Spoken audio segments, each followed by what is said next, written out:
Эфир нашего канала продолжает выпуск новостей. В студии Сергей Михедов. Здравствуйте. Коротко о темах этого часа. Завершается подготовка к безопасному пропуску паводка в Якутии. Идут работы по ослаблению прочности льда. Когда ожидать вскрытия рек? В Ленске растет число преступлений, совершенных в пьяном угаре. Сколько литров алкогольной продукции сняли с незаконной продажи в этом году? Грядет главное испытание для выпускников. Утверждено расписание единого государственного экзамена. Подходит к концу подготовка к безопасному пропуску весеннего половодья в Якутии. На реках сохраняется ледостав. Вскрытие Лены прогнозируют в первой декаде мая. В течение второй ото льда освободятся Алдан, Вилюй и нижнее течение реки Амги. Ледоход на севере и северо-востоке республики ожидают в конце мая, начале июня. С начала марта идут работы по ослаблению прочности льда на реке Лене. Расчищено более 40% участков для зачернения и около 80% для распиловки. На территории Намского района уже начали пилить лед. В целом, на работы по ослаблению прочности льда на реках Якутии в федеральном бюджете предусмотрено более 36 миллионов рублей. Особое внимание в этом году уделено защите гидротехнических сооружений. Об этом сегодня говорили на заседании Координационного совета по вопросам водохозяйственного комплекса региона у первого вице-премьера Дмитрия Садовникова. Так, на сегодня комплексно обследованы гидротехнические сооружения и системы лиманного орошения на готовность к пропуску паводка. Подготовлен резерв материальных ресурсов – грунт, гравийные смеси, бутовые камни, дистопливо и другое. Также запланирован ремонт на 9 гидротехнических сооружениях на сумму около 3,5 миллионов рублей. Повторяюсь, расходы по содержанию и обеспечению безопасности ГТС в муниципальных образованиях, в том числе затраты на текущий ремонт, затраты на страхование, затраты на разработку декларации безопасности ГТС, должны предусматриваться в муниципальном бюджете, источником которой является в том числе дотации из госбюджета республики. Минфином республики при оценке модельных расходов муниципальных образований на 2021 год при расчете размеров дотации применен новый показатель, учитывающий расходные обязательства муниципальных образований на содержание и эксплуатацию ГТС в соответствии с расчетами, представленными Министерством экологии, природопользования и лесного хозяйства республики. Также в дотациях предусмотрены в расчете модельных расходов муниципальных образований по гидротехническим сооружениям. У нас представлены 14 муниципальных районов. Большая часть послания президента Федеральному собранию была посвящена соцподдержке. Напомню, беременные женщины в трудном материальном положении будут получать в среднем 6350 рублей в месяц после 6-й недели беременности. Семьям, где уже есть дети школьного возраста и будущие первоклассники, в этом году выплатят по 10 тысяч рублей единовременно. Такую меру для первоклассников распространят и на следующие годы. Не оставят без помощи и неполные семьи, в которых есть дети от 8 до 16 лет. С 1 июля они начнут получать в среднем 5650 рублей в месяц. Важность такой поддержки сегодня нам прокомментировали в одном из образовательных учреждений Нерюнгринского района. Я как мама ребенка, который учится в школе, и мама ребенка, который в этом году пойдет в 1 класс, рада единовременной поддержке в размере 10 тысяч, потому что перед 1 сентябрем, естественно, собрать школу – это достаточно дорогое удовольствие, и приятно, что в этом плане о нас позаботились. Конечно же, радует и поддержка молодых семей, так как сама когда-то была в данном статусе, я понимаю, как тяжело молодым семьям в финансовом плане развиваться и воспитывать детей, и работать, поэтому поддержка эта будет значима для людей. Стоимость продуктов питания в России в марте выросла на 15,5%, что почти в 3 раза выше официального уровня инфляции. В утвержденном правительственном перечне находятся 24 главных продукта. В январе и феврале они в среднем были на 13,5% и 15% дороже, чем год назад в тот же период. Более всего подорожал картофель на 58%, что в 10 раз выше инфляции. Следом идут морковь, сахар, куриные яйца, гречневая крупа и подсолнечное масло. Снизились в среднем цены только на белокочанную капусту и пшено, но динамика очень сильно зависела от регионов. Если в одних стоимость капусты падала на 30, то в других, напротив, росла на 33,5%.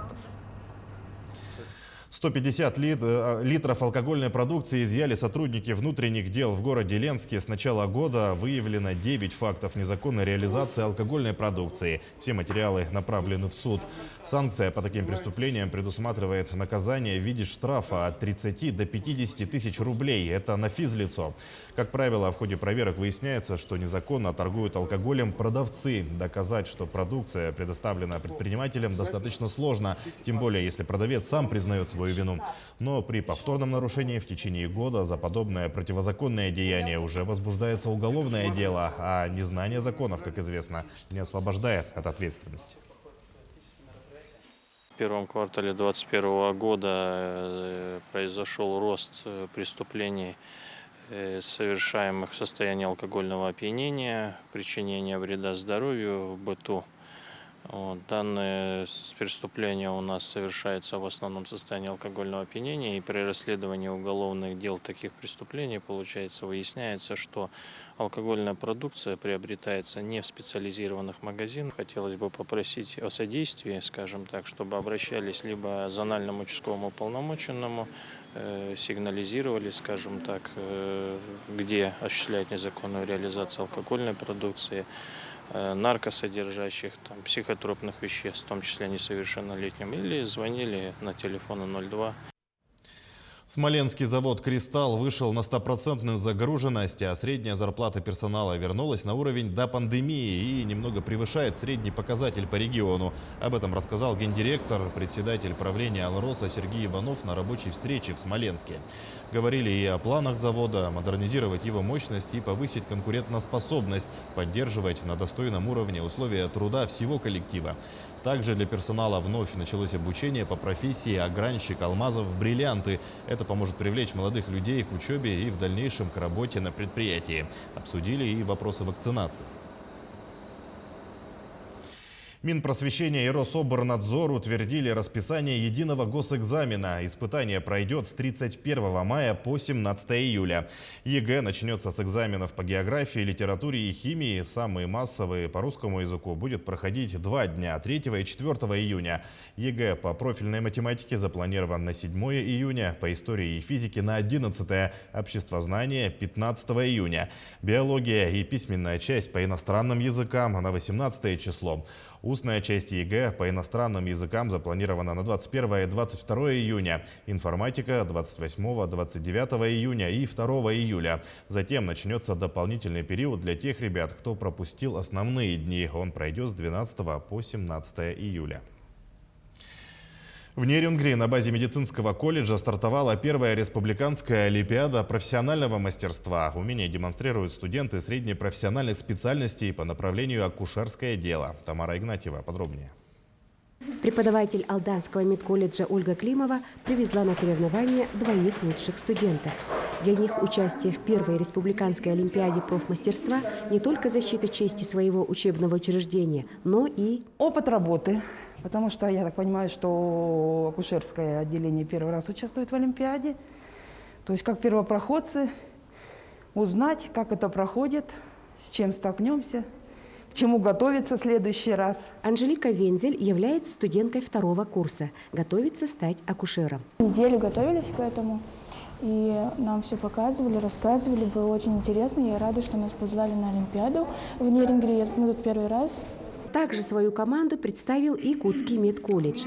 Всего участников Олимпиады, включая их, 4 человека. Представители хозяев, к сожалению, выбыли из участия в связи с эпидемиологической ситуацией. Сегодня на поезде только приехали, и привезла я 2 участников на Олимпиаду. Готова бороться и представлять свой колледж. Достойно представить свой колледж. Олимпиада организована в 3 этапа. Сегодня участники прошли тестирование, которое состояло из 3 заданий. Для олимпиадников подготовили 60 вопросов по знанию латыни, фармакологии и так далее. Затем участников ожидал перевод текста с английского на русский. У нас сегодня текст именно отражает суть работы акушерок. Называется «Гигиена ребенка». Текст по уровню простой, то есть перевод его заключается именно в переводе без словаря, без использования словаря. Завтра участников Олимпиады ожидает основной этап – практические навыки, где каждая участница сможет продемонстрировать свои умения в акушерском деле. Оценит работу конкурсанток экспертная комиссия из врачей и акушеров Нерингринской ЦРБ. Тамара Игнатьева, Вадим Барашков, Нерингри. Памятники истории и культуры продолжают реставрировать в Якутии по государственной программе развития культуры и туризма. В честь юбилея якутской автономии начали восстанавливать еще один дом казначейства по улице Петровского, 4 в столице. Он является одним из наиболее сохранившихся каменных зданий дореволюционной постройки. Дом казначейства построен еще в начале прошлого века. Что касается прошлогодних работ, это у нас реставрационная работа по фасадной части, облицовке, по дизайну и укладка инженерных сетей. Оно разделено у нас на 2 этапа. В прошлом году и в этом году. Общая сумма на 73 миллиона. В этом году у нас планируется то же самое окончание фасадных работ, инженерных сооружений, замена котлов, благоустройство площадок и наружное освещение территории. Окончание строительства в ноябре этого года. Международные олимпийские и паралимпийские комитеты утвердили атрибуты участия российских спортсменов на предстоящих Олимпийских играх. Напомню, россияне не смогут выступать под флагом России до 16 декабря 2022 года. Использование национального гимна страны также запрещено. Над спортсменами будет развиваться аббревиатура Олимпийского комитета России. Оставалось дождаться решения по музыкальной теме. Изначально российская сторона предлагала песню «Катюша», но этот вариант отклонили. В итоге было предложено использовать фрагменты из первого концерта Петра Чайковского, и МОК одобрил этот вариант. К этому часу у меня все. Увидимся чуть позже на телеканале Якутия-24.